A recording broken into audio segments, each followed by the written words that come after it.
curta o vídeo e se inscreva no canal. Audioteca ANCAP. Audioteca apresenta Competição e Atividade Empresarial. Israel Kirzner. 3. Competição e monopólio.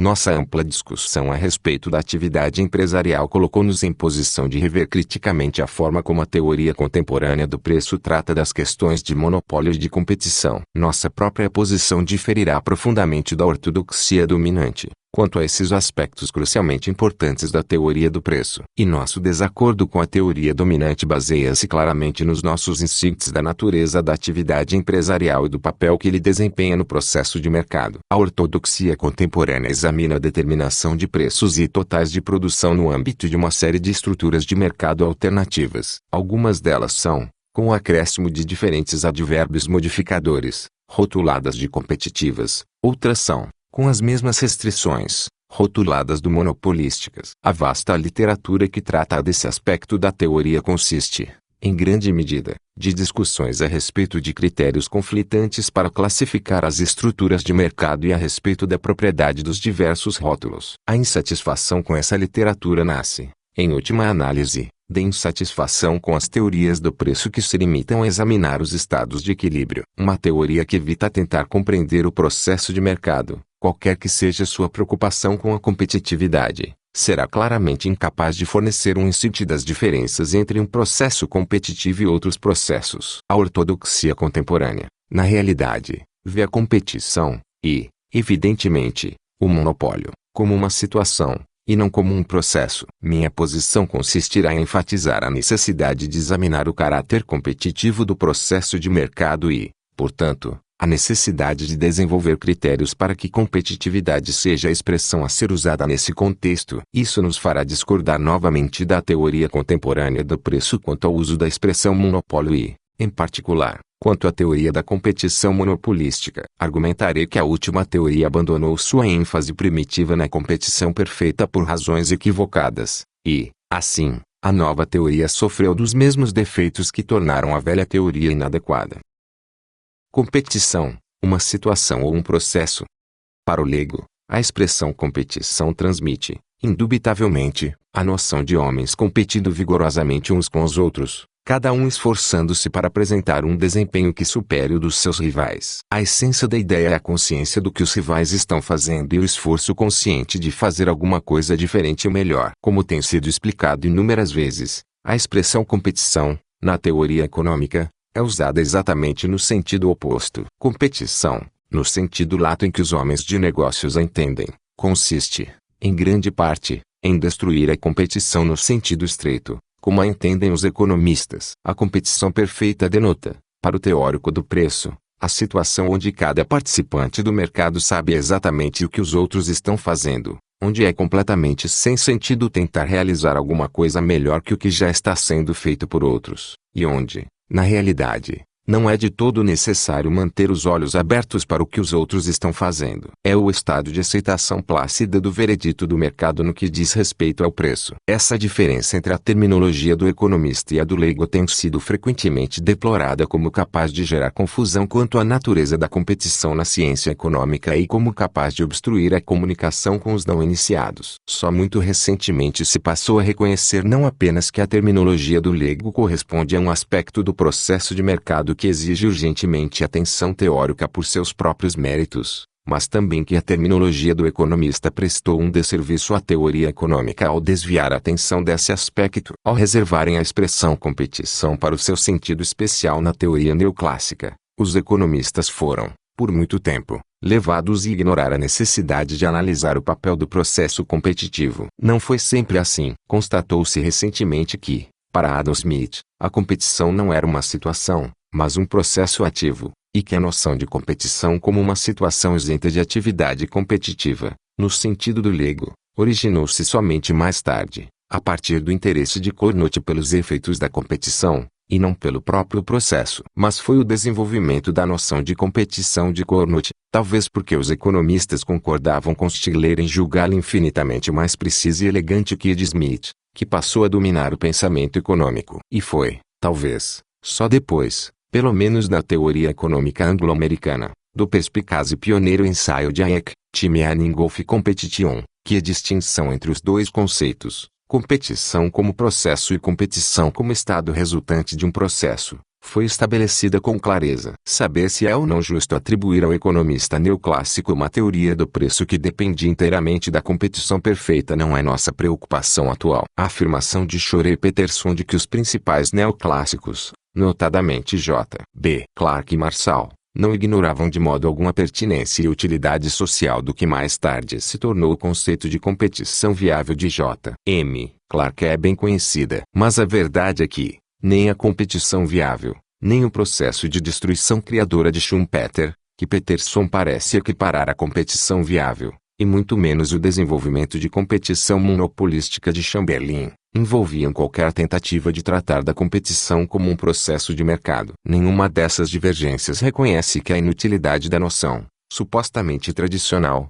de mercado em competição perfeita não está nem na raridade nem na dificuldade da sua descoberta no mundo real, nem mesmo na evidente incorreção de se alegar que a competição perfeita é uma condição necessária para uma economia de mercado viável. Está, sim, no fato de essa nação pressupor tranquilamente que existe uma situação da qual uma verdadeira explicação deveria dar conta enquanto efeito do processo competitivo. O fato de a teoria da competição viável ter deixado de tratar da competição como processo foi reconhecido por J. M. Clark. Esse autor, durante a década de 1950, preocupou especialmente com a dinâmica da competição, embora devamos encontrar motivos, mesmo esse a respeito, para alguma insatisfação com sua tentativa. A visão de Schumpeter da competição como um processo de destruição criadora parece, superficialmente, estar mais perto da nossa própria ênfase no processo competitivo de mercado. Após um exame mais detalhado, porém, parece mais exato descrever a insatisfação de Schumpeter com a noção tradicional de competição perfeita como tendo sua origem na sua restrição a um padrão imutável de atividades produtivas. A ênfase de Schumpeter na competição da nova mercadoria, da nova tecnologia, da nova fonte de suprimento não reflete, parece, um reconhecimento da natureza do processo de mercado, em oposição à situação que resulta dele. Ao contrário, isso reflete sua crença de que a noção de competição perfeita restringe, desnecessariamente, os tipos de pressão competitiva exercidos pelo mercado. Como veremos, porém, a verdadeira fragilidade da ideia de competição perfeita não reside, como acreditava Schumpeter, no fato de ela considerar apenas a competição de preços, dentro de um esquema imutável de mercadorias e métodos de produção. Sua verdadeira fraqueza está em que, mesmo no que diz respeito à própria competição de preços, ela presume que o curso da competição já se desenvolveu por completo, de modo que nenhuma competição ativa ocorre dentro do mercado de competição perfeita, mesmo em termos de preço. A emergência da teoria da competição monopolista não fez também nada para chamar a atenção dos economistas para a urgente necessidade de uma teoria do processo competitivo. Ao contrário, seu ataque à pertinência da teoria da competição perfeita tendeu a fortalecer o uso da economia da competição perfeita como uma norma a partir da qual se há de julgar a eficiência do mundo real. E, de novo, o fracasso dos teóricos da competição monopolista em detectar a verdadeira deficiência do modelo de competição perfeita levou-os a substituí-lo por um modelo que apresentava exatamente o mesmo defeito. Tanto o modelo de competição perfeita quanto o modelo de competição monopolista sofrem de serem modelos de equilíbrio. Representam situações em que se presume que os resultados do processo pertinente já tenham sido atingidos. Mas o próprio vigor com que os adeptos da nova teoria de competição monopolista atacaram a velha ortodoxia da competição perfeita tendeu a afastar a atenção do defeito que ambas partilhavam. Discutiremos esse tema mais detalhadamente mais tarde nesse capítulo. Nas décadas que se seguiram ao ensaio de Hayek, porém, alguma atenção ocasional passou a ser dada, na literatura, a necessidade de uma teoria do processo competitivo,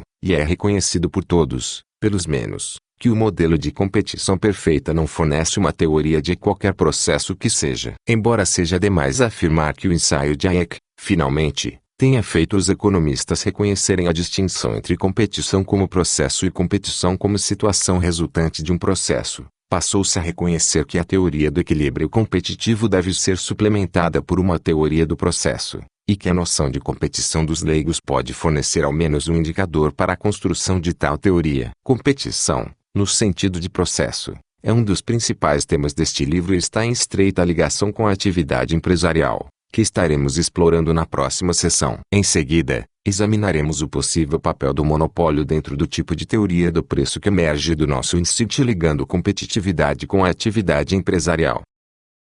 Atividade empresarial e competição.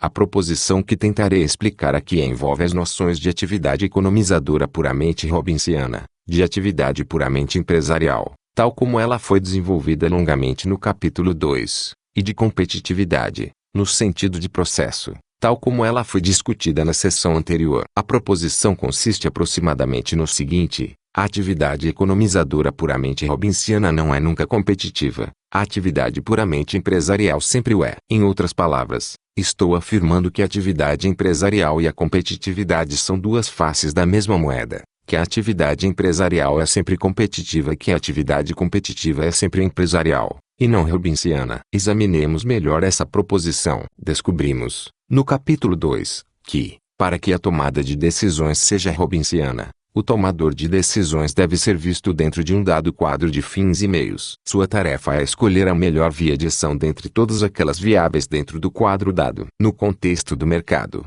o quadro pertinente para um economizador robinsiano reflete as oportunidades de compra e venda que ele acredita estarem disponíveis. Essas oportunidades consistem em possibilidades alternativas para comprar ou para vender, com cada possibilidade identificada em termos tanto de preço como de quantidade. Embora tenhamos visto que o quadro não precisa expressar fins e meios conhecidos com certeza, de modo que os preços e quantidades que qualificam as possibilidades de troca podem ser bastante incertos, o quadro é um quadro dado, já contendo toda a informação, por mais fragmentada que possa ser, a ser utilizada na seleção da melhor via de ação. Logo, o quadro para a economização robinsiana no mercado expressa-se como um conjunto de situações dadas de demanda com que se depara o economizador como vendedor e situações dadas de oferta com que ele se depara como comprador. Nos tratamentos preliminares da teoria do preço, onde se presume que a incerteza esteja totalmente ausente, isso significa que o economizador robinsiano se depara com escalas de demanda e de oferta dadas e conhecidas. Introduzindo-se a incerteza, passa-se a considerar que o economizador robinsiano se depara com situações de demanda e oferta que podem não ser representadas necessariamente por curvas de demanda e oferta claramente definidas. Independentemente,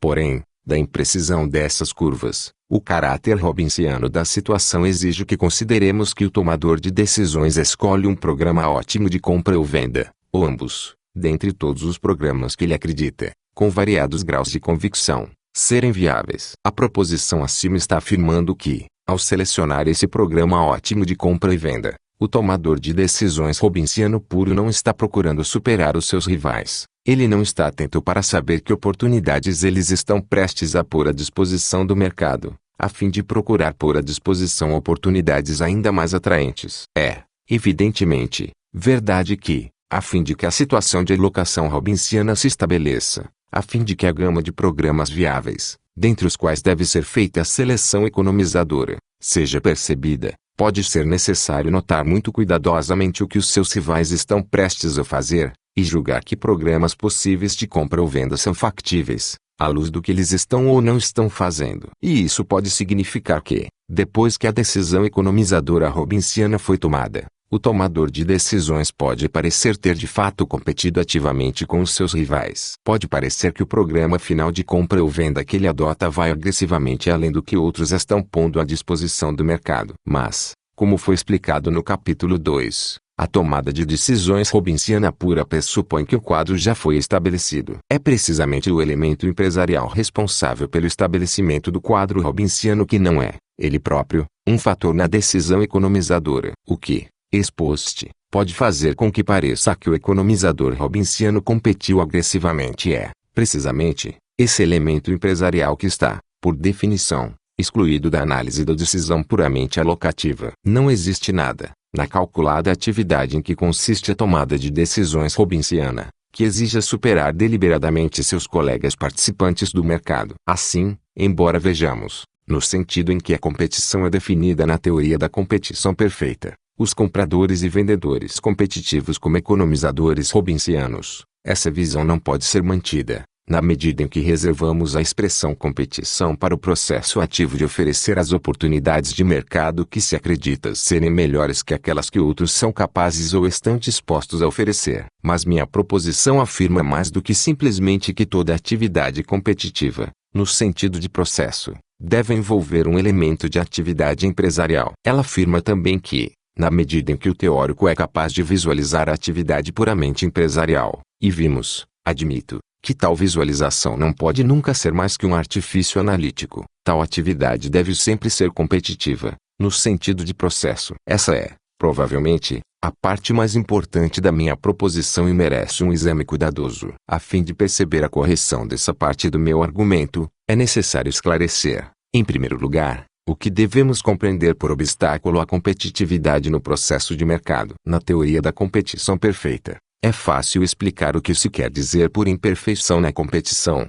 ao menos, é fácil uma vez que se especificaram as condições para a competição perfeita. Estabelece-se, simplesmente, um padrão de ações, ou um padrão de ações possíveis, que está em contradição com o conjunto de ações admissíveis no estado de competição perfeita. De fato, considera-se geralmente que a imperfeição na competição, do ponto de vista da teoria da competição perfeita, significa simplesmente qualquer ausência de elasticidade perfeita nas curvas de demanda, oferta, com que se deparam os vendedores, compradores. Isso porque, naquela teoria, a competição se refere a uma situação determinada, a um padrão determinado de ações. Logo, a ausência de competição significa, simplesmente, que essa situação determinada, a ausência de controle dos participantes individuais do mercado sobre preço, não predomina. Claramente, tomando-se a competição no sentido de processo, a noção de obstáculo à competição não pode ser encontrada na descrição de situações ou de conjuntos particulares de ações. Devemos procurar uma maneira de identificar elementos no mercado que obstruem o curso do processo competitivo. Não existe nenhum padrão de ações que, em si por si, esteja, necessariamente, em contradição com um processo competitivo de mercado. Se, a qualquer período dado, acontecer que um determinado participante do mercado, ou, mesmo, qualquer participante do mercado, deixe de engajar-se em atividades distintas das de outros, ou que um participante esteja explorando uma oportunidade lucrativa sem que os outros o sigam, isso não significa necessariamente que os participantes do mercado não estão sob pressão competitiva para fazerem o melhor que podem. Se, em qualquer período determinado, ninguém se engajou em atividades competitivas agressivas, isso não significa necessariamente que o processo competitivo foi estancado. Pode, simplesmente, significar que, malgrado todo o seu estado de alerta, os participantes do mercado ainda não se tornaram conscientes das oportunidades que existem, mas que, não obstante, eles certamente se precipitarão sobre elas da maneira mais competitiva tão logo elas sejam percebidas. Logo, a fim de que possamos falar livremente de uma falta de competitividade num processo de mercado, devemos ser capazes de assinalar alguma coisa que impede os participantes do mercado de competir. Qual seria o fator que poderia conseguir tornar determinados participantes do mercado seguros de que ninguém iria competir com eles, e que poderia possibilitar-lhes continuarem a oferecer oportunidades inferiores ao mercado, imunes à pressão de ter, pelo menos, de igualar as ofertas mais atraentes que outros participantes do mercado estariam pondo à disposição do mercado. O que, em outras palavras, pode estancar o processo competitivo. Essa formulação da questão aponta claramente a sua resposta. A competição, no sentido de processo, está, ao menos potencialmente, presente, a não ser que exista algum empecilho arbitrário à entrada de outros participantes. A partir do momento em que outros estejam livres para oferecer as oportunidades que percebem serem mais atraentes que podem perceber, ninguém está livre nem da vontade nem da necessidade de competir. É só quando uma pessoa está consciente de que os outros, apesar de terem a possibilidade de oferecer alguma coisa mais atraente ao mercado, serão impedidos de fazê-lo, que essa pessoa pode sentir-se a salvo da competição. O processo competitivo depende, inteiramente, da liberdade dos que têm melhores ideias ou maior vontade de servir ao mercado oferecerem melhores oportunidades. Todo empecilho à entrada é uma restrição à competitividade do processo de mercado. A importância, para a competitividade do mercado, da liberdade de entrada não passou, evidentemente, despercebida, especialmente nos últimos anos. Especialmente no contexto do que foi chamado, na terminologia dominante, de competição imperfeita. o papel da entrada foi explorado intensamente. A importância da competição potencial tem sido frequentemente reconhecida, e até mesmo no contexto de competição no sentido neoclássico, a competição veio a ser associada, de maneira não inteiramente compreensível, com a liberdade de entrada. Como Triffin observou, a teoria tradicional da competição foi construída sobre duas hipóteses independentes, desnecessariamente misturadas: a falta de influência do vendedor sobre seu preço, e a entrada livre. Na visão de Triffin, o grande mérito da teoria moderna foi que ela isolou a primeira hipótese na sua definição de competição pura. Do ponto de vista desse livro, avalie o julgamento de Triffin da seguinte maneira: Triffin é perfeitamente coerente ao objetar quanto à mistura tradicional das duas hipóteses, quais sejam a falta de influência do vendedor sobre o preço e a entrada livre, na medida em que a posição tradicional realmente esposava a noção de competição como uma situação resultante do processo competitivo de mercado. A ênfase na liberdade de entrada é quase irrelevante, especialmente no contexto da postulação habitual de grandes números de compradores e vendedores. Como Machlup assinalou, o economista que afirma que uma indústria é caracterizada pela competição dos novatos, o pliopólio de Machlup, não está pensando numa situação presente a qualquer momento de tempo. Ele está pensando, ao contrário, em um processo que ele espera que tenha lugar ao longo do tempo e que explicaria uma situação futura no final do processo. Por outro lado,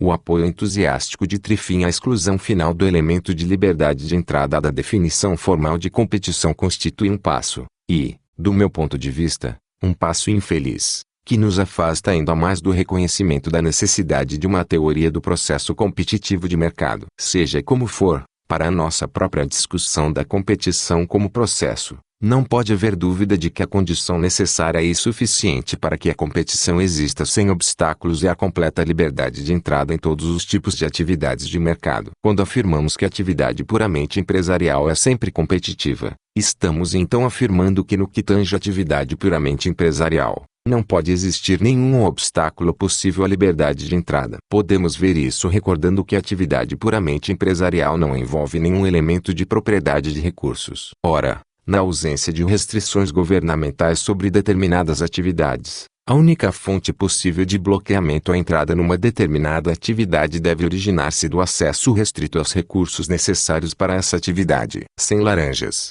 não se pode produzir suco de laranja. Todos os obstáculos imagináveis à entrada podem ser reduzidos, em última análise, ao acesso restrito a recursos. Portanto, para atividades que não exigem nenhum recurso de todo, claramente não podem existir obstáculos à entrada. Decorre daí que não se podem criar bloqueios à entrada na atividade puramente empresarial que, como vimos, por definição não exige nenhum recurso inicial. Embora a concretização efetiva de determinadas decisões empresariais possa, sem dúvida, exigir a compra de recursos para a venda subsequente, possivelmente em forma física modificada, não é o aspecto puramente empresarial dessa transação que depende de acesso livre aos recursos. A fim de produzir suco de laranja, precisa-se de laranjas. Com acesso às laranjas bloqueado, não existe liberdade de entrada na produção de suco de laranja. Mas não é necessário ter acesso às laranjas para descobrir, como um empresário alerta venha a descobrir, que existem oportunidades inexploradas de lucro na produção de suco de laranja. Se a entrada na produção de suco de laranja está bloqueada,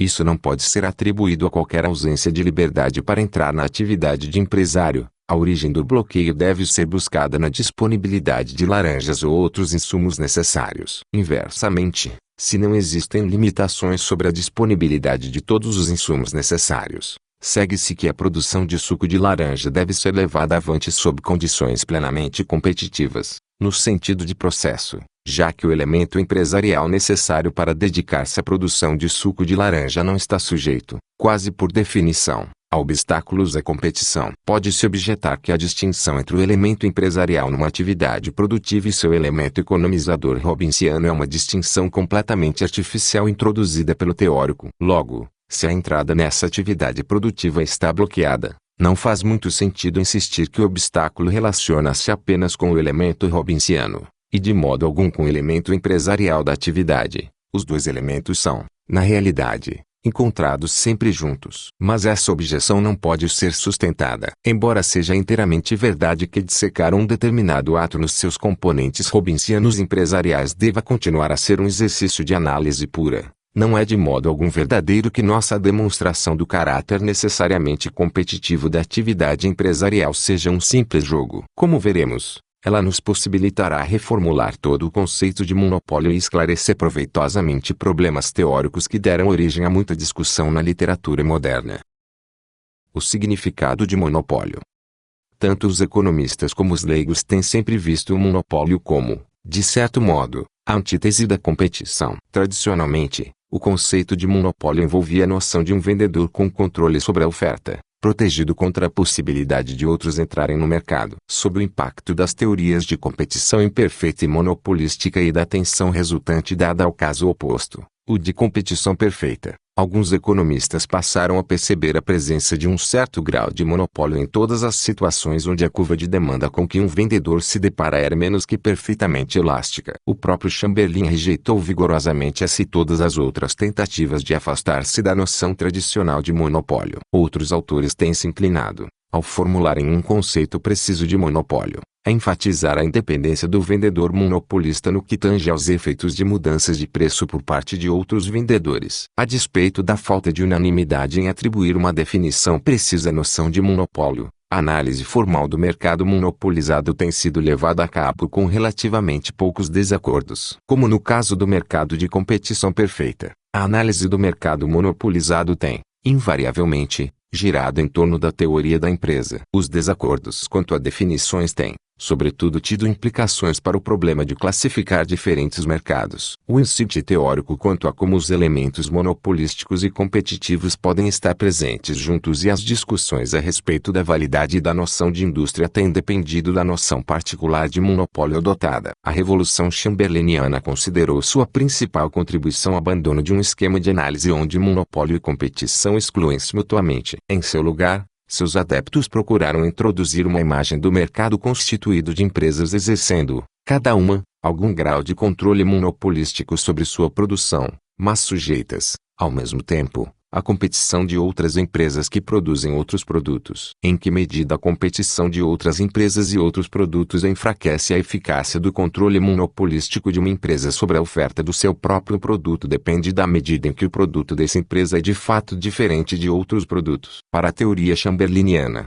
como para a teoria pré-chamberlainiana, as noções tanto de monopólio como de competição referem-se ao grau de controle da empresa sobre o produto pertinente. A análise dos mercados tanto monopolístico como competitivo, e dos mercados mistos centra-se na teoria da empresa. As discussões anteriores de atividade empresarial e de competição, no sentido de processo, exigem que vejamos o mercado, e o papel do monopólio no mercado, de um ponto de vista diferente. Para uma teoria preocupada com o processo de mercado, precisamos de um conceito de monopólio que nos permita formular as questões pertinentes quanto ao impacto do monopólio sobre o processo. E aqui parece surgir uma dificuldade. Nossas discussões de atividade empresarial e competição nos ensinaram que o processo de mercado é sempre empresarial, e que o processo empresarial é sempre competitivo. Como, então, um conceito de monopólio tornar-se pertinente para o processo de mercado, se o processo é sempre competitivo? A dificuldade é apenas aparente. Já vimos que,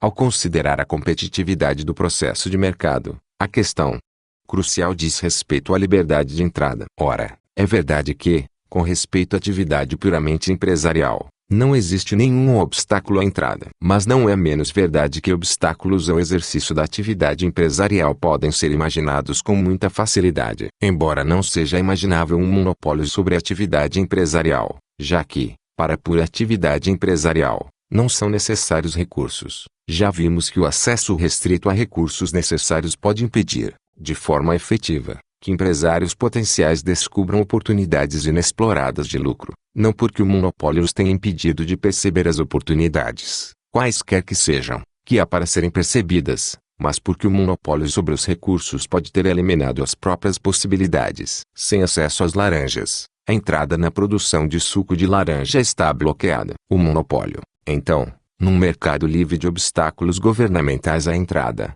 significa para nós a posição de um produtor cujo controle exclusivo sobre insumos necessários bloqueia a entrada de competidores na produção de seus produtos. O monopólio, assim, não se refere à posição de um produtor que, sem qualquer controle sobre recursos, acha-se como o único produtor de um determinado produto. Esse produtor está inteiramente sujeito ao processo competitivo de mercado, já que os outros empresários estão inteiramente livres para competir com ele. Decorre daí, também, que a forma da curva de demanda com que o produtor se depara não tem, por si só, relação com o fato de ele ser um monopolista, no sentido em que defini o termo. Se um produtor sem controle monopolista sobre recursos percebe a curva de demanda diante dele como sendo a de todo o mercado para esse produto, isso significa simplesmente que ele acredita que descobriu a oportunidade de vender para todo esse mercado antes que os outros a descobrissem. Já que ele não possui nenhum monopólio sobre o estado de alerta empresarial, o processo competitivo não sofre nenhum impedimento pelo declive descendente da curva de demanda diante desse produtor no momento. Inversamente,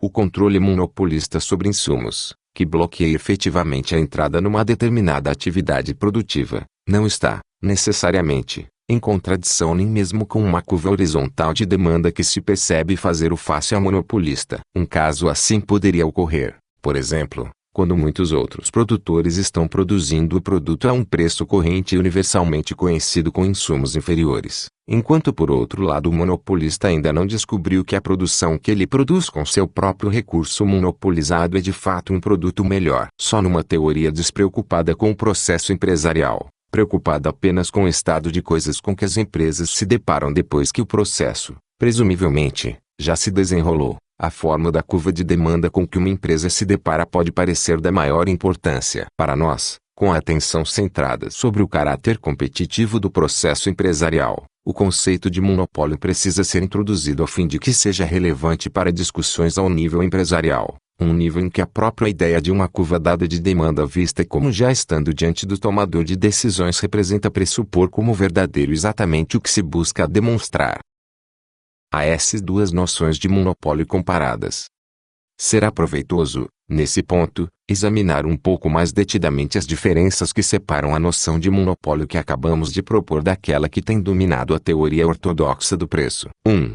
A noção ortodoxa de monopólio tem acentuado o controle do monopolista sobre a oferta dos seus produtos. Despido de alguns dos refinamentos introduzidos na sua definição, o monopólio, nesse sentido, tem significado, essencialmente, a posição do vendedor único de uma determinada mercadoria. Embora se tenha dado, eventualmente, alguma atenção à questão de saber por que novas empresas estavam impedidas de entrar nessa indústria, e a distinção entre uma posição de monopólio de curto prazo e a posição de monopólio que também está protegida a longo prazo, a análise de situações de monopólio significava a análise dos produtores únicos. A noção de monopólio proposta aqui, por outro lado, não depende da singularidade do produto do monopolista. Embora seja, evidentemente, verdade que a lucratividade de uma posição de monopólio dependerá, crucialmente, de se outros produtores são capazes de produzir a mesma mercadoria. O monopolista, tal como ele é definido aqui, é monopolista em virtude do seu controle sobre certos recursos,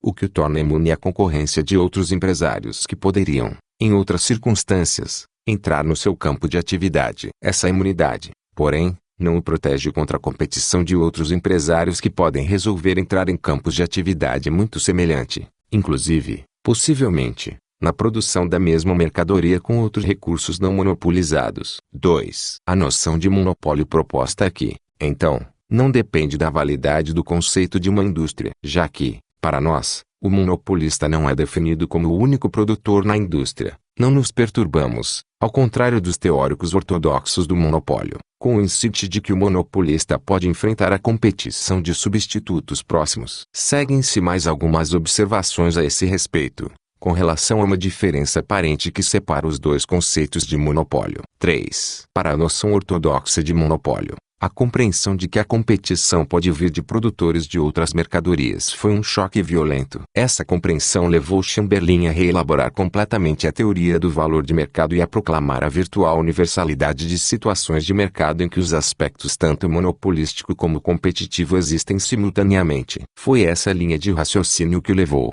em outras palavras, a abandonar a noção de que um monopólio puro era um caso realista de mercado. Para a noção de monopólio desenvolvida aqui, o insight de que existe competição entre produtores de substitutos próximos e entre diferentes indústrias não só não representa uma ameaça para o conceito de monopólio, como é, ao contrário, essencial para compreender como o monopólio afeta o mercado. Para nós, monopólio significa a posição de um produtor que está imune à ameaça de que os outros empresários façam o que ele faz. A lucratividade da sua posição é, certamente, favorecida na medida em que sua imunidade se estende até bloquear outras atividades que, embora não sejam exatamente iguais ao que ele faz, são suficientemente semelhantes para constituir um perigo que é percebido. Mas a noção de monopólio em si é inteiramente dependente de tal extensão. Basta que o monopolista controle toda a quantidade disponível de um dos insumos que ele usa nas suas atividades produtivas. O bloqueamento à entrada que protege o monopolista desvia o processo competitivo e empresarial para outras atividades. A posição do monopolista,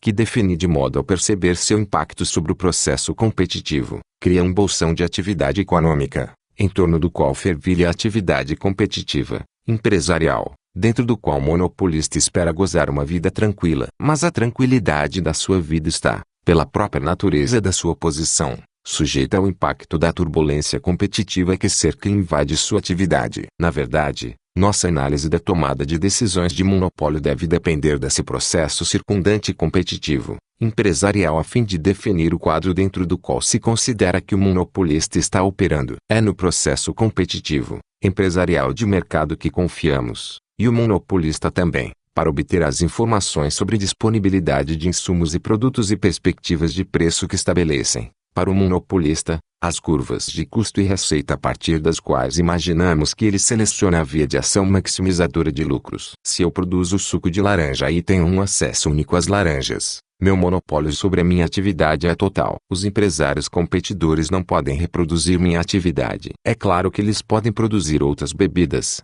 mas o principal sentido do monopólio sobre laranjas é que ele desvia o processo empresarial competitivo para essas outras bebidas. Ademais, o mercado que o monopolista percebe para o suco de laranja, bem como sua oportunidade, como comprador, nos mercados de meios de produção, é um resultado da competição empresarial no mercado. Podemos imaginar uma série de monopolistas com controle sobre volumes cada vez maiores de recursos até que, ao extremo, podemos imaginar um monopolista controlando todos os recursos existentes na economia. Nessa série, a esfera do processo empresarial competitivo vai se estreitando paulatinamente até que, no extremo, toda atividade de mercado tenha cessado. Como é bem sabido, esse último extremo corresponde ao caso da economia completamente socializada, com todos os recursos controlados pelo Estado, da qual o processo de mercado e toda atividade empresarial e competitiva estão, por definição, ausentes. Ressalvando-se esse caso de monopólio total, a importância do monopólio é,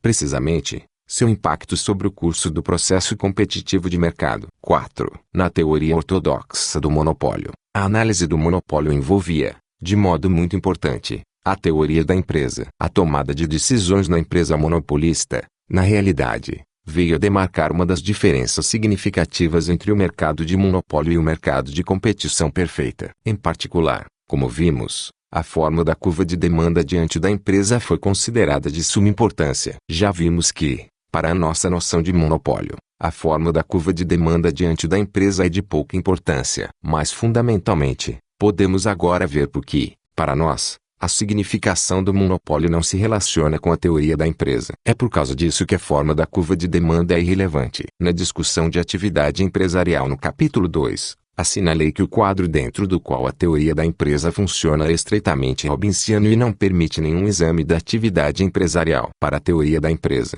presume-se que as curvas de custo e receita que permitem à empresa selecionar sua combinação de preço-quantidade e maximizadora de lucros já são dadas e conhecidas. Mas vimos antes que, em tais contextos robinsianos, o conceito de competitividade, no sentido de processo, é inteiramente irrelevante. Os aspectos competitivos da decisão de uma empresa são aqueles que determinam que curvas de custo e receita ela considera relevantes. Inversamente, a noção de monopólio como obstáculo ao processo competitivo é igualmente irrelevante para todas as situações estritamente robinsianas. Não se pode rotular uma situação robinsiana de monopolística, no nosso sentido, e outra de competitiva. A possibilidade de competitividade já foi excluída pelas especificações robinsianas do caso. Decorre daí que a teoria da empresa é, por sua própria construção, incapaz de fornecer alguma ajuda para discriminar os casos monopolísticos dos competitivos. Tão logo desenhamos as curvas de custo e receita para a empresa,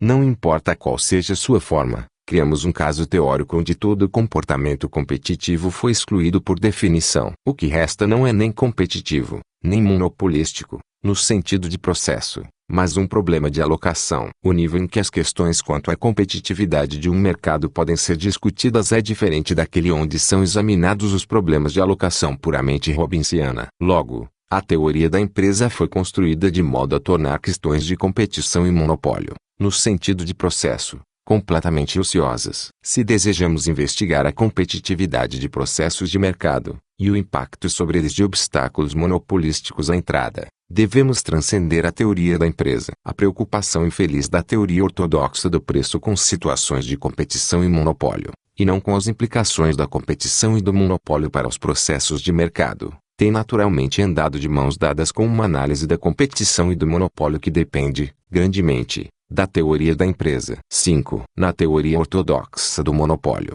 aparecem lucros de monopólio que não são perdidos pela competição. Embora esses lucros de monopólio sejam, pelo menos para a maioria dos economistas, uma categoria completamente separada da categoria de lucro empresarial puro, eles aparecem, na teoria, exatamente como os lucros empresariais, como um excedente não imputado, ou, se imputado, atribuído à própria posição de monopólio. Para a noção de monopólio que desenvolvemos aqui, por outro lado, não há lugar para uma possível confusão entre lucros de monopólio e lucros empresariais. Na verdade, devia ser evidente que, na nossa visão de monopólio, não há lugar para o termo lucro nesse contexto em geral. O que o monopolista é capaz de assegurar para si mesmo, além de quaisquer lucros puramente empresariais possíveis que seu estado de alerta possa descobrir, é uma renda de monopólio sobre o recurso de propriedade única do qual ele deriva sua posição de monopólio. Essa maneira de ver as coisas enfatiza outro aspecto da diferença entre as duas noções de monopólio. A renda de monopólio pode,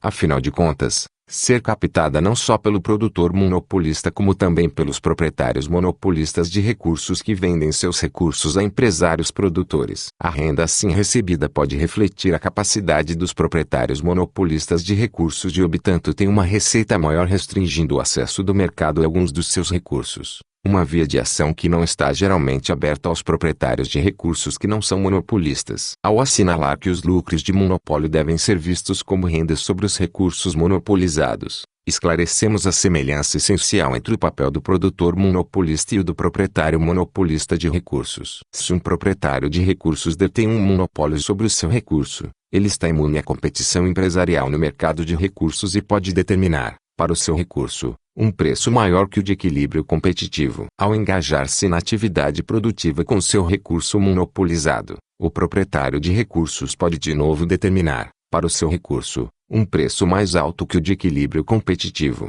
implícito. Mesmo que seja possível demonstrar que a renda do recurso monopolizado captada através da produção é geralmente maior que aquela que o proprietário monopolista do recurso poderia ter obtido vendendo no mercado de meios de produção, continua a ser verdade que o excedente de receita do monopolista sobre custos, isto é, os custos dos recursos não monopolizados, representa um rendimento que outros empresários são incapazes de captar, simplesmente porque captar esse excedente exige acesso ao recurso monopolizado. Estivesse esse recurso disponível para todos, o excedente tenderia a reduzir-se gradualmente pela competição empresarial até que encolhesse até o preço de equilíbrio competitivo desse recurso. Como esse recurso é monopolizado, o produtor monopolista pode ser capaz de gozar de um grande excedente, exatamente como poderia ter gozado de mais que um preço de equilíbrio competitivo para o recurso vendendo no mercado de recursos, onde se espera um excedente mais alto desse tipo. Isso também se deve ao fato de o proprietário do recurso monopolizado ter restringido ao mercado o uso de alguma parte do seu estoque, forçando para cima o preço que o mercado deve pagar para a quantidade menor restante. Mesmo que o monopolista, produtor, empregue todo o seu estoque do recurso monopolizado, pode ser vantajoso, para ele, usá-lo menos intensivamente do que ele teria sido usado se não estivesse monopolizado. Isso significa que foi negada aos consumidores a produção adicional que o recurso monopolizado poderia, facilmente, ter fornecido, mesmo se a urgência da sua demanda pela produção os deixa dispostos a pagar pelas quantidades adicionais dos outros recursos necessários para fazer surgir uma produção adicional na margem intensiva de uso do recurso monopolizado. Essa visão dos efeitos danosos do monopólio, do ponto de vista do resto do mercado, difere daquela associada ao conceito ortodoxo de monopólio. Na visão deste, a produção monopolista envolve má alocação de recursos não porque o monopolista subutiliza um recurso escasso disponível e potencialmente valioso, mas porque ele é levado, pela sua busca de lucros máximos, a produzir uma produção total pequena demais do produto monopolizado, segundo se julga por uma comparação de preço e custo marginal. Uma quantidade insuficiente dos recursos da nação em geral está sendo canalizada para a produção do produto monopolizado, embora os consumidores valorizem esse produto mais alto na margem do que eles valorizam outros produtos. A abordagem da análise do monopólio que sugerimos, por outro lado, vê os efeitos danosos do monopólio, onde eles se aplicam, no incentivo que a propriedade monopolista dá para que não se use um recurso escasso na maior extensão compatível com o padrão de gostos dos consumidores do mercado. Evidentemente, uma implicação adicional dessa abordagem é que os outros recursos não monopolizados venham a ser alocados na margem para objetivos produtivos onde sua total produtividade potencial não está sendo aproveitada. 6. Observemos uma última diferença entre as implicações da abordagem do monopólio exposta aqui e da teoria ortodoxa do preço. Na abordagem ortodoxa, as consequências do monopólio para a política de bem-estar são avaliadas estritamente em termos da alocação imediata de recursos. Com a igualdade perfeitamente competitiva de custo marginal e preço como a norma, todos os vestígios de monopólio representados, como na teoria ortodoxa, por uma curva de demanda quase horizontal para a empresa, com a divergência consequente entre preço e custo marginal, são taxados de socialmente danosos. Para nós, por outro lado, tendo buscado um conceito de monopólio que é, como nosso conceito de competição, relevante para o processo de mercado, uma avaliação do bem-estar em termos da alocação imediata de recursos não pode fornecer nem a única nem mesmo a mais importante medida de efeito econômico. Estamos, afinal de contas, preocupados com situações de desequilíbrio, tanto quanto com situações de equilíbrio. E, claramente, o padrão de alocação de recursos durante um determinado período pode, para certos fins, ser considerado extremamente sem importância em comparação com a velocidade e tranquilidade com que as más alocações podem ser descobertas e corrigidas. Logo, a não ser pelos possíveis efeitos danosos da propriedade monopolística de recursos, previamente discutida, devemos nos preocupar com o efeito, sobre o processo competitivo empresarial, do obstáculo à entrada a ela associado. Nada mais precisa ser dito aqui. Voltaremos a essas considerações no capítulo 6. A teoria da competição monopolística. Do ponto onde chegamos, podemos avaliar certos aspectos da vasta literatura dos últimos 35 anos que se baseia nas obras de Chamberlain e de Robinson. Ao tempo da primeira publicação de The Theory of Monopolistic Competition e The Economics of Imperfect Competition, essas teorias foram consideradas revolucionárias. Avaliações e reavaliações mais recentes têm diferido quanto ao grau de inovação atribuído a essas abordagens, e alguns autores criticaram vigorosamente sua utilidade. Por mais divergentes que sejam essas apreciações, porém, todas elas admitem um avanço muito importante para crédito das teorias de competição imperfeita ou monopolística. Admitem que essas teorias fornecem um esquema mais realista dentro do qual se pode compreender o mundo real. Os críticos podem debater as vantagens que um esquema de análise da competição complicado pelo monopólio oferece sobre um esquema de análise simples da competição perfeita para explicar e prever fenômenos do mundo real, mas poucos parecem discordar de que um modelo de competição monopolista fornece uma representação mais fiel desse mundo real. À parte as situações oligopolísticas, o mundo real, assinala-se, simplesmente não corresponde a condições de competição perfeita em que a empresa pode vender tanto quanto deseja sem ter de baixar seu preço. Nem tampouco, por outro lado, o mundo real nos fornece casos de monopólio puro, em que o produtor de qualquer mercadoria determinada não é afetado pelas atividades de produtores de outros produtos. Fenômenos como a publicidade e outros custos de venda, nomes de marcas, e diferenciação de produtos são citados como provas da inadequação da imagem pré-chamberlainiana do mundo com um mar calmo de empresas em competição perfeita em equilíbrio, interrompido aqui e ali por alguns redemoinhos monopolistas obedecendo a uma outra lei. A fim de incorporar esses fenômenos à nossa teoria, dizem-nos, É necessário substituir a teoria da competição perfeita pela teoria da competição monopolística. A posição desenvolvida até aqui nesse livro faz com que me seja impossível aceitar esse julgamento aprovador da teoria da competição monopolística. Julgo o desenvolvimento dessa teoria extremamente infeliz. Embora não se deva negar que ela trouxe uma série de insights valiosos, que poderiam de outra maneira ter passado despercebidos, parece que a própria plausibilidade com que a nova teoria dava conta de fenômenos inexplicados pela teoria da competição perfeita desviava a atenção das verdadeiras inadequações da velha teoria. A verdade é que a teoria da competição monopolística compartilha totalmente dessas inadequações. O que é mais, a teoria do mercado que é capaz de evitar essas inadequações comuns às outras duas irá, por isso mesmo, tratar com sucesso desses fenômenos do mundo real que o modelo de competição perfeita não explicava. O fato de já termos delineado uma tal teoria do mercado sublinha meu julgamento de que a teoria da competição monopolística foi, afinal de contas, um episódio infeliz na história do pensamento econômico moderno. A teoria da competição monopolística tentou substituir uma teoria do equilíbrio em que as condições pressupostas violam claramente as condições do mundo real por outra teoria do equilíbrio, em que as condições pressupostas parecem estar em conformidade mais estreita com as encontradas no mercado. O que ela desprezou foi que o que tornava a velha teoria do equilíbrio em competição perfeita tanto teoricamente insatisfatória como em contradição com os fatos não eram tanto suas próprias pressuposições específicas,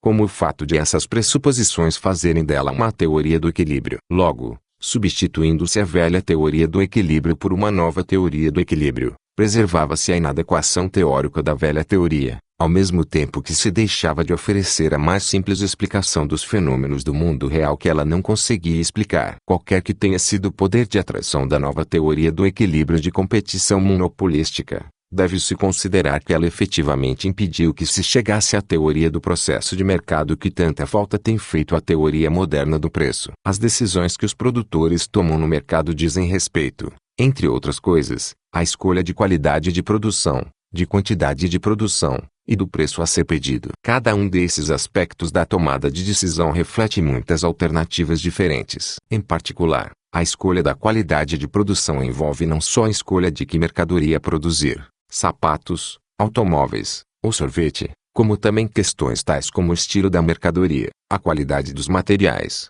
os tamanhos, cores, a embalagem e o tipo de esforço de venda. A respeito de cada um desses pontos, bem como a respeito da quantidade de produção e do preço pedido, o produtor futuro faz suas escolhas à luz das informações de que ele dispõe. Em qualquer período de tempo determinado, as decisões que estão sendo tomadas por participantes do mercado, inclusive essas decisões de produtores, podem vir a constituir um conjunto em desequilíbrio, isto é, ou algumas dessas decisões se revelarão inviáveis, à luz das outras que estão sendo tomadas, ou algumas se revelarão menos que ótimas dos pontos de vista dos respectivos tomadores de decisões. Aqui, também, à luz de outras que estão sendo realmente tomadas. Em outras palavras, podemos esperar que essa constelação em desequilíbrio de qualidades, estilos, tamanhos, cores, embalagens etc. de produto mude sistematicamente sob a influência das forças do mercado postas em movimento pelo estado de desequilíbrio. Mas não são só os preços pedidos e ofertados que mudam, a qualidade do produto também é uma variável econômica. Reconhecer isso,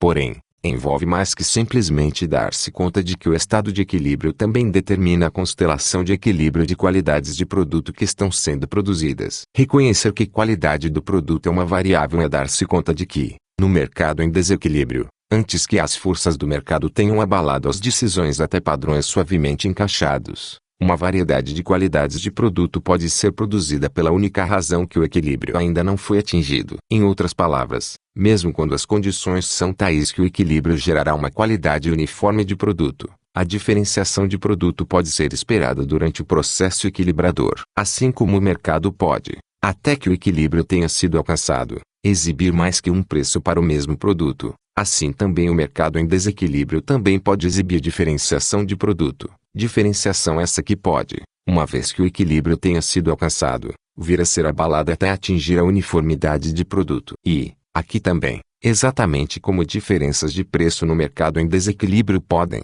elas próprias, desempenhar um papel importante na geração do processo equilibrador do mercado, As diferenças em cada um da infinidade de aspectos da qualidade do produto podem também desempenhar o mesmo papel. A posição delineada acima pode ser expressa de uma forma ligeiramente diferente. O mercado de competição perfeita para um determinado produto é caracterizado por um preço único. Apesar disso, o processo através do qual esse preço único é atingido toma a forma de lances e ofertas de preços competitivos, com que os empresários testam o mercado, buscando sempre oferecer um preço que seja atraente o bastante para afastar seus competidores, mas não mais atraente do que o necessário. Durante esse processo de competição, numerosas ofertas e lances de preço serão feitos para o mesmo produto, em conformidade com a imperfeição da informação de mercado que caracteriza o desequilíbrio. Exatamente da mesma forma, os produtores podem competir ativamente, oferecendo uma melhor qualidade, ou uma qualidade ligeiramente inferior a um preço significativamente mais baixo, um estilo diferente, uma política de crédito diferente, e assim por diante. Mesmo onde as condições para o equilíbrio acabam por eliminar todas as diferenças de qualidade, devemos reconhecer as séries intermediárias de diferentes qualidades de um produto como aspectos essenciais do processo competitivo. Uma dimensão ao longo da qual a atividade competitiva empresarial pode prosseguir é a de qualidade de produto. É desolador que o que pode ser visto, da maneira mais simples e clara, como uma característica do processo competitivo, veio a ser visto, através do uso chamberliniano, como nada mais que uma característica do monopólio. A diferenciação de produto, que descobrimos ser um aspecto natural da atividade competitiva, veio a ser vista quase como um sinônimo de ausência de competição. Até agora, minha crítica da visão do mercado de competição monopolística tem se baseado no fato de ela, desprezar a explicação disponível mais simples de fenômenos tais como a diferenciação de produto, a saber, que esses fenômenos são as características que se pode esperar do processo competitivo em funcionamento, e, apresentar, gratuitamente, uma explicação alternativa que atribui a esses fenômenos a presença de elementos monopolísticos. Mas os insights que desenvolvemos quanto aos papéis da competição e do monopólio no processo competitivo, empresarial de mercado, nos capacitaram a levar essa crítica ainda mais longe. A explicação fornecida pela teoria da competição monopolística não só deixa de reconhecer o caráter de desequilíbrio dos fenômenos que ela procura explicar, como fracassa mesmo como uma teoria do equilíbrio. Esse último fracasso foi reconhecido, em anos recentes, na literatura. O esquema de discussão desenvolvido nesse capítulo nos possibilita perceber esse fracasso imediatamente. Critiquei a abordagem de Chamberlain por ele não perceber outra maneira de dar conta da diferenciação de produto que não fosse construindo uma teoria do equilíbrio onde a diferenciação de produto é um elemento embutido de distorção. A verdade é, porém, que a teoria da competição monopolística não fornece nenhuma explicação de como a diferenciação de produto pode persistir, como um elemento monopolístico, em condições de equilíbrio. Evidentemente, o processo de mercado determina a série de produtos e qualidades de produtos que estão sendo produzidos a qualquer período dado. E não há razão para duvidar que a situação de equilíbrio para a qual tende o processo incluirá uma grande variedade de produtos e qualidades de produto. Mas postular que o equilíbrio é condizente com um produto único para cada empresa e argumentar que, durante o curso do processo competitivo de mercado onde os lucros estão sendo eliminados, os empresários estão, de alguma forma, impedidos de reproduzir qualidades lucrativas de produto. Sem introduzir a hipótese de que certos recursos, exigidos para produzir o produto único de uma empresa, estão monopolizados por essa empresa, estamos certamente sem o menor fundamento para sustentar a singularidade do produto da empresa em face da hipótese, central para a teoria da competição monopolística, de que a entrada é livre. Como Edwards assinalou, a hipótese de que a curva de demanda dessa empresa não tem um declive descendente importante indica uma posição encastelada de mercado, mas se é assim para todas as empresas, isso é dificilmente compatível com a segunda hipótese, a saber, que a entrada de novatos é fácil. Pode ser proveitoso resumir minha objeção à abordagem chamberliniana. Em primeiro lugar, a teoria da competição monopolística sofre, como a teoria da competição perfeita, por ser, exclusivamente, uma teoria do equilíbrio. Isso significa que ambas as teorias começam por pressupor que existem curvas de demanda conhecidas e definidas para cada empresa. Por começar assim, a teoria da competição monopolística afastou qualquer possibilidade de atribuir os fenômenos que ela se propõe a explicar ao processo de mercado decorrente do fato de que as empresas do mundo real não têm, na realidade, curvas de demanda conhecidas e definidas. O modo pelo qual esta teoria está proposta torna impossível o reconhecimento das forças competitivo-empresariais que são geradas pelos esforços das empresas em determinar qual é a verdadeira demanda que tem diante de si. Em segundo lugar, além da minha insatisfação com a noção de curvas de demanda conhecidas e dadas para cada empresa, objetei a hipótese gratuita de que, sem quaisquer recursos monopolizados e sem quaisquer obstáculos à entrada, se possa presumir que tais curvas serão descendentes mesmo depois que o processo equilibrador tenha completado seu curso. A primeira objeção é central para os objetivos desse livro. Essa objeção foi exposta com muita clareza por Hayek, separadamente, por Mises, mais de 2 décadas atrás. Parece que os economistas ou bem ignoraram completamente o que Hayek e Mises estavam tentando dizer, ou bem simplesmente não chegaram a compreender suas ideias. Assim, o professor Bishop achou que a refutação feita por Hayek da teoria da competição monopolística, em consequência da preocupação que ele, Bishop, tem com o equilíbrio, é pálida e pouco convincente, e que não é, de modo algum, realmente uma refutação da teoria, mas um esforço obscurantista para minar todas as técnicas habituais de análise econômica. Se fosse válida, poderia ser aplicada ainda mais diretamente à competição perfeita que a competição monopolística. Seria difícil fornecer um comentário mais eloquente quanto às limitações da teoria contemporânea do preço que ver que um teórico tão distinto como Bishop fracassou completamente em perceber que um ataque contra a teoria do equilíbrio da competição perfeita constitui, não um exemplo de obscurantismo, mas uma crítica devastadora da teoria da competição monopolística. Desenvolverei mais longamente essa crítica no próximo capítulo, dando especial atenção ao papel dos custos de venda. Alguns comentários sobre a noção de indústria. Minha ênfase no caráter empresarial da competição que caracteriza o processo de mercado tem implicações claras quanto ao papel da indústria numa teoria do mercado. À luz de algumas controvérsias recentes sobre esse ponto, parece interessante enumerar essas implicações. Para a teoria de equilíbrio particular, a indústria é um artifício que nos possibilita ignorar a interdependência entre diferentes mercadorias, de tal modo que se pode presumir que os ajustes dentro da indústria ocorram independentemente das mudanças que ocorrem fora dela. Triffin afirmava que os insights sobre a substituibilidade de produto que Chamberlain introduzira com a teoria da competição monopolística exigiam abandonar na teoria a atribuição de qualquer papel crucial ao grupo ou à indústria. A competição monopolística despe o velho conceito de indústria, e também o de grupo chamberlainiano, de qualquer importância teórica. O problema teórico é o problema da competitividade geral entre os bens. A noção de uma indústria passa a ser útil somente no trabalho empírico, onde ela pode reduzir a dimensões viáveis do trabalho de pesquisa envolvido, sem nenhuma perda grave em exatidão ou exaustividade. Numa exposição geral de teoria do valor, o conceito de indústria não pode ser de nenhuma valia para reduzir a complexidade dos problemas postos pela realidade da competição entre todas as empresas em todo o sistema. Na visão de Triffin,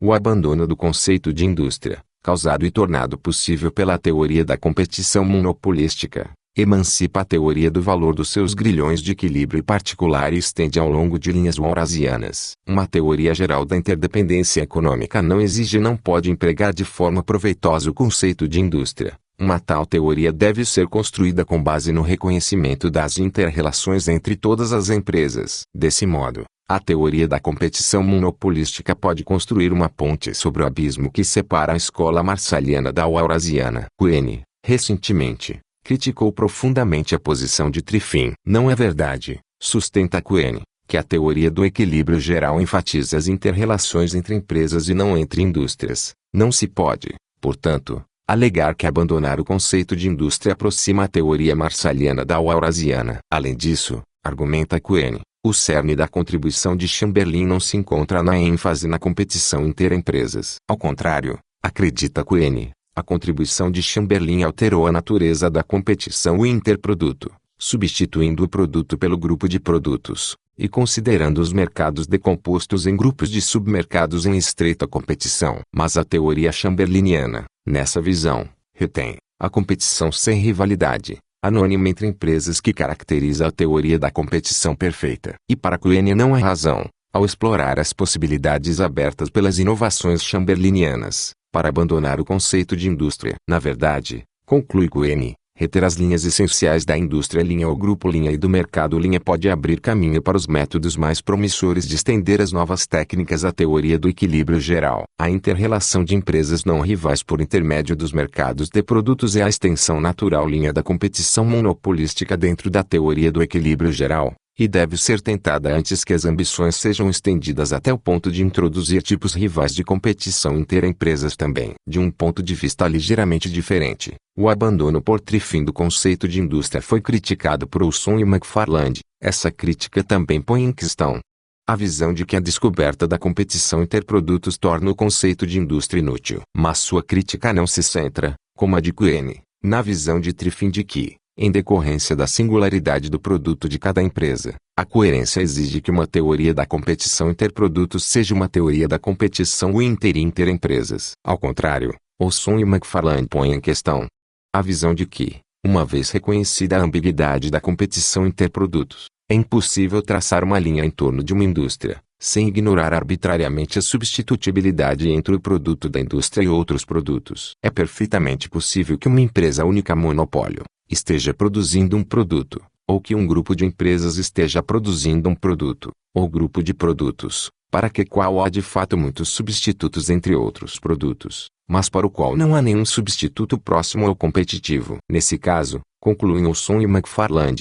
como a empresa monopolística, ou a indústria, ou o grupo, não está sujeita às reações diretas de outras empresas. A análise da decisão da empresa monopolística quanto a preço total de produção, ou dos ajustes de mercado dentro da indústria ou grupo, pode prosseguir sem ser obrigada a englobar todo o sistema de preços. Do ponto de vista desenvolvido aqui, não precisamos, evidentemente, tomar posição quanto às implicações doutrinárias da teoria da competição monopolística de Chamberlain, ou da teoria do equilíbrio geral de Horace, isto é, não nos é exigido escolher, entre Triffin de um lado e Cohen, Olson e McFarland de outro, para resolver se a teoria da competição monopolística implica ou não, de maneira lógica, a eliminação do conceito de indústria. Tampouco é necessário tomar posição quanto a saber se, na teoria horasiana, o foco central da análise está sobre a empresa individual, como sustentou Triffin, ou sobre a indústria, como argumentou Cohen. Mas nosso ponto de vista tem realmente implicações claras para o papel da indústria dentro da nossa própria teoria do processo de mercado.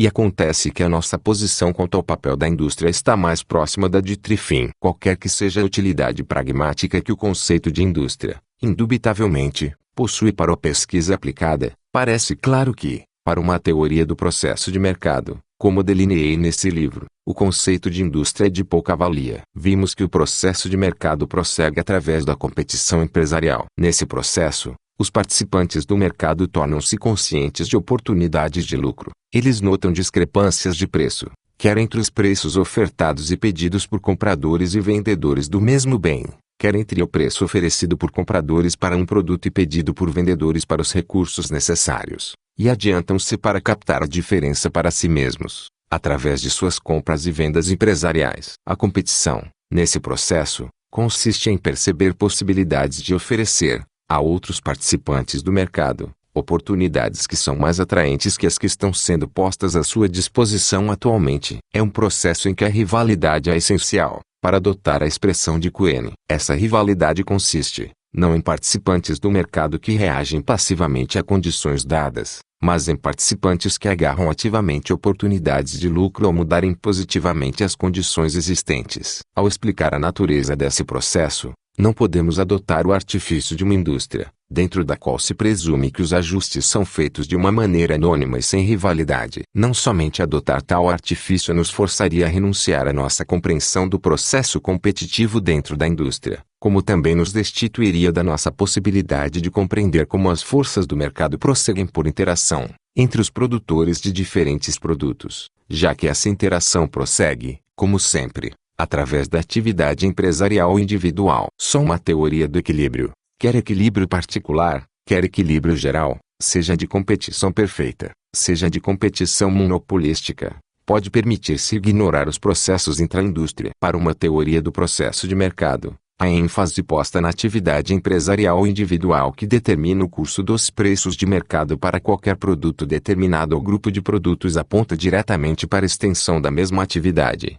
ao explicar o curso dos preços de mercado para muitos produtos diferentes. Quine pode ter razão ao argumentar que a teoria chamberlainiana não enfatizou significativamente a competição inter-empresa. Ele pode ter razão ao sustentar que, para a teoria horasiana, a indústria, e não a empresa, era a única entidade produtora de importância. Mas, para uma teoria do processo de mercado, não podemos nos permitir retirar a ênfase da competição rival inter-empresa. Olson e McFarlane podem ter razão em negar que a substitutibilidade entre produtos significa, necessariamente, que os ajustes dentro de uma indústria não podem ser compreendidos sem que se levem em conta as consequências desses ajustes sobre os mercados para outros produtos. Mas a essência da atividade empresarial, da qual depende nossa teoria do processo de mercado, envolve a participação simultânea em mais de um mercado. Na verdade, essa atividade consiste em unir diferentes mercados. Logo, a defesa da análise parcial que Olson e McFarlane fizeram,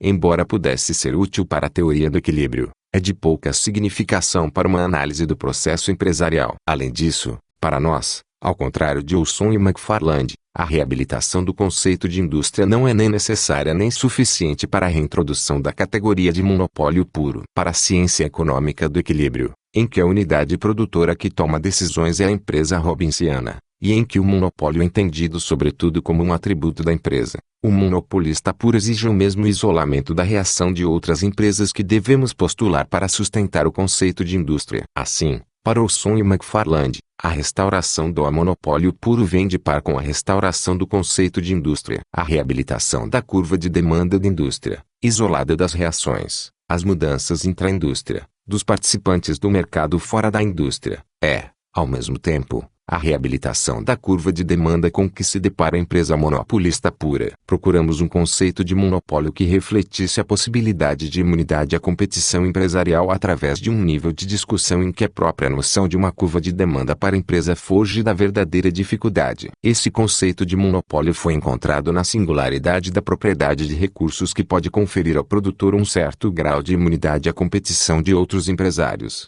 na medida em que eles estão impedidos de entrar em algumas atividades ao alcance do produtor monopolista. Como vimos, a lucratividade de uma posição de monopólio, assim definido, dependerá de fato da medida em que podem ser encontrados substitutos para o recurso monopolizado e para o produto fabricado com ele. Essas considerações afetarão tanto a extensão quanto a significação da proteção contra a competição empresarial que a propriedade de recursos capaz de bloquear a entrada pode permitir. Vimos que nada, na noção de monopólio nesses moldes, depende da integridade do conceito de indústria.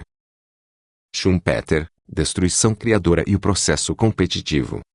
Os pontos de vista sobre a competição e o processo competitivo que desenvolvi recordarão, talvez, ao leitor a conhecida crítica da teoria da competição perfeita, e das posições políticas a ela associadas, apresentada com tanto vigor por Schumpeter. Pensar-se-á, talvez, que o processo competitivo empresarial, sobre o qual insisti em chamar a atenção, é, simplesmente, aquele vendaval perene de destruição criadora que constitui, para Schumpeter, tanto a manifestação da competição efetiva como a essência do processo capitalista evolutivo. Nossa preocupação com a compreensão que os leigos, e não os teóricos, têm da competição perfeita, do que significa a competição, isto é, agir de modo diverso dos seus competidores, pode parecer sobrepor-se, e até mesmo coincidir, com a insistência de Schumpeter em que o tipo importante de competição na economia de mercado é a competição pela novidade em relação à mercadoria, à tecnologia, à fonte de suprimento e ao tipo de organização. A posição de Schumpeter passou a ser mais amplamente conhecida através da sua crítica associada das políticas antitrust que adotam o modelo da competição perfeita como seu ideal normativo. É sua tese de que a competição perfeita não se coaduna com a inovação tecnológica que tem sido mais profundamente discutida e posta à prova. Para nós, será mais importante examinar a imagem do processo competitivo capitalista de Schumpeter e perceber como essa imagem difere da nossa. Essa tarefa assume ainda maior importância porque espero que ela vá esclarecer alguns aspectos da nossa posição que ainda não foram suficientemente enfatizados. Em poucas palavras,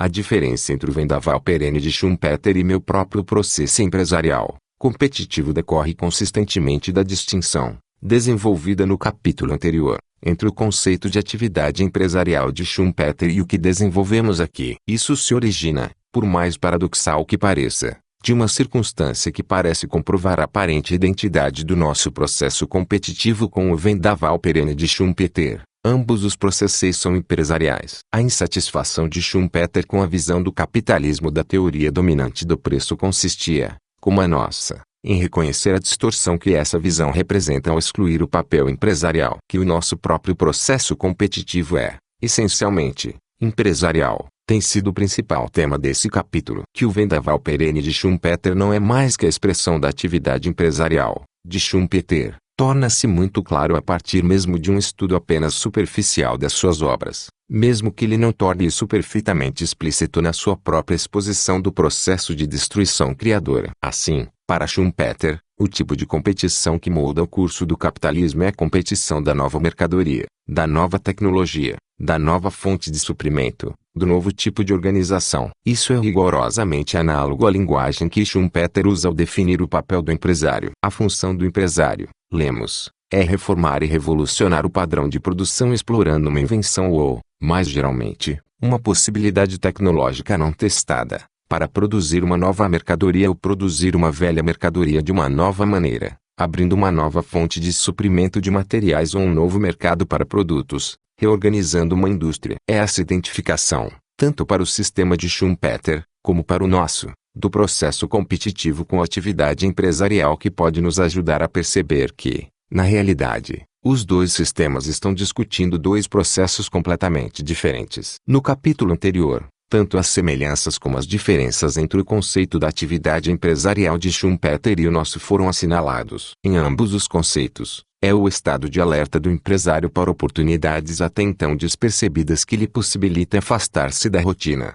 É somente sob condições de desequilíbrio que seu papel emerge. Mas, para Schumpeter, a essência da atividade empresarial é a capacidade de afastar-se da rotina, de destruir estruturas existentes, de afastar o sistema do fluxo regular e circular do equilíbrio. Para nós, por outro lado, o elemento crucial na atividade empresarial é a capacidade de ver oportunidades inexploradas cuja existência prévia significava que a regularidade inicial do fluxo circular era ilusória, que, longe de estar em estado de equilíbrio, ela representava uma situação de desequilíbrio inevitavelmente destinada a ser perturbada. Para Schumpeter, o empresário é a força perturbadora e desequilibradora que tira o mercado da sonolência do equilíbrio. Para nós, o empresário é a força equilibradora cuja atividade reage às tensões existentes e fornece as correções pelas quais as oportunidades inexploradas estão clamando. Assim, para Schumpeter, a atividade empresarial, a competição dinâmica para a qual ele chamou a atenção, manifesta-se no desenvolvimento econômico a longo prazo do sistema capitalista. É a fonte do processo evolutivo em que consiste o capitalismo, para Schumpeter e para Marx. A abertura de novos mercados, externos e internos, e o desenvolvimento organizacional da oficina e da manufatura até complexos industriais como a U.S. Steel, ilustram o mesmo processo de mutação industrial, que revoluciona incessantemente a estrutura econômica do interior, destruindo incessantemente a velha, criando incessantemente uma nova. Esse processo de destruição criadora é o fato essencial do capitalismo. Nesse processo, a atividade empresarial é a dos líderes, os inovadores e pioneiros, em profundo contraste com a atividade da hoste de imitadores que seguem os empresários. Enquanto são os líderes que, temporariamente, criam lucros ao perturbar um estado de equilíbrio, impulsionando a economia rumo a um grau mais elevado de bem-estar econômico, é a massa dos imitadores que traz a economia de volta ao repouso a um novo nível de equilíbrio. Sua atividade, a de restaurar o fluxo circular e regular, não é empresarial. Eles são os prosaicos que, uma vez que aprenderam a imitar os líderes, caem numa nova rotina de lucro zero. O desenvolvimento capitalista, para Schumpeter, consiste em surtos de energia inovadora e empresarial, continuamente arruinados pelos imitadores e amantes da rotina. Para nós, a atividade empresarial se manifesta plenamente tanto em movimentos a curto prazo como em mudanças de desenvolvimento a longo prazo e é exercido tão plenamente pelos imitadores, que se adiantam para explorar as oportunidades expostas pelas atividades dos inovadores, quanto pelos próprios inovadores. Para nós, a atividade empresarial cessa somente quando a atividade imitadora teve êxito em eliminar todas as oportunidades de lucro. Vemos o processo pelo qual um preço acima do equilíbrio é levado para baixo, rumo ao equilíbrio, como um processo empresarial. Esse processo exige que o estado de alerta empresarial para as realidades da situação se ajuste à verdadeira avidez, ou, Antes, a relativa falta de avidez dos compradores em potencial. Na realidade, são precisamente os processos de mercado a curto prazo que são responsáveis pela perene agitação tendendo para posições de equilíbrio de mercado que desejamos esclarecer através de nossa ênfase à atividade empresarial. Esses processos a curto prazo, sendo constituídos pelas atividades imitativas dos seguidores, que atacam nas bordas dos lucros e produções totais das empresas existentes não exemplificam, para Schumpeter, o exercício da atividade empresarial. A atividade empresarial é reservada ao inovador brilhante, imaginativo, ousado, engenhoso. Para nós, a atividade empresarial é exercida sempre que um participante do mercado reconhece que, fazendo alguma coisa, mesmo que só um pouco diferente daquilo que está sendo feito atualmente, ele pode prever de modo mais exato as reais oportunidades disponíveis. Não é por acidente, portanto, que, para Schumpeter, a competição de preço exemplifica o tipo de competição não empresarial, prosaica, que ele deseja relegar ao segundo plano, enquanto o tipo de competição dinâmica e empresarial, que, para Schumpeter, e a essência do processo capitalista, é exemplificado pela nova mercadoria e a nova tecnologia. Para nós, o processo de competição de preço é tão empresarial e dinâmico quanto aquele representado pela nova mercadoria, a nova técnica, ou o novo tipo de organização. Na realidade, a essência da nossa posição ao longo desse livro é que exatamente o mesmo processo de mercado competitivo, empresarial está agindo, quer ele se manifeste por ajuste de preços rumo a padrões de equilíbrio geral, ou parcial, quer se mostre através do ajuste de oportunidades criado por mercadorias tornadas disponíveis, por novas técnicas de produção, ou por outra organização da indústria. O fato de Schumpeter se recusar a perceber nitidamente tal identidade limita, segundo a perspectiva deste ensaio, o valor do seu insight do processo empresarial, insight este que, por outro lado, é magistral e pioneiro. Podemos ainda esclarecer como nossa abordagem difere da de Schumpeter referindo-nos aos seus pontos de vista, frequentemente citados, sobre a incompatibilidade do progresso econômico com o estado de competição perfeita. A ideia de Schumpeter que a liberdade perfeita de entrada, condição da competição perfeita, deve afastar todo incentivo a novos métodos de produção e novas mercadorias. Schumpeter, como todos os autores que avaliaram essa sua tese, parece estar esquecendo que a teoria da competição perfeita é uma teoria do equilíbrio, quando descreve as condições que terão de ser satisfeitas antes mesmo que uma determinada situação se configure como uma situação em que nenhum ajuste é necessário. Decorre daí que a questão de saber se o progresso econômico é ou não compatível com as condições de competição perfeita é realmente uma questão ociosa. Na medida em que uma economia tem um potencial para o progresso, isto é, novas tecnologias estão ao seu alcance e novas mercadorias podem ser postas à disposição, nenhum equilíbrio pode ser imaginado até que esse potencial tenha sido explorado. Criticar o mercado em competição perfeita por não levar ao progresso tecnológico é o deixar de reconhecê-lo como um estado de equilíbrio, ou então definir como equilíbrio qualquer estado de repouso, mesmo um estado onde existem desajustes e tensões que exigem, e acabarão certamente por alcançar, correção e ajustes de mercado. A teoria da competição perfeita é insatisfatória para nós porque ela exclui, por definição, qualquer consideração do processo através do qual as condições de equilíbrio podem ser alcançadas. Para Schumpeter, não é possível que essa objeção pese, já que, para ele, como vimos, o mercado de competição perfeita não significa necessariamente um mercado em que todos os ajustes potenciais já foram explorados. Claramente, portanto, a competição dinâmica em que Schumpeter confia para o progresso econômico capitalista não está destinada a responder a essa objeção. Concordamos com o ponto de vista de Schumpeter de que as condições de competição perfeita devem estar ausentes para que o progresso tecnológico ocorra. Mas, para nós, essa verdade é, simplesmente, um caso especial, mesmo que importantíssimo, da proposição mais geral, que afirma que a ausência de condições de competição perfeita, ou, quanto a isso, qualquer conjunto de condições de equilíbrio, é necessária para que ocorra ajustes de mercado de qualquer tipo que o seja, mesmo o mais simples ajuste de preços. É porque Schumpeter via a atividade empresarial, que pode dar origem ao progresso tecnológico, como uma perturbação espontânea do equilíbrio, e não como a reação equilibradora a tensões preexistentes, que ele não podia perceber a homogeneidade essencial do processo competitivo, empresarial, quer ele se manifeste através do progresso tecnológico, quer ele se mostre em ajustes de mercado a curto prazo. a atividade empresarial como um caminho para uma posição de monopólio.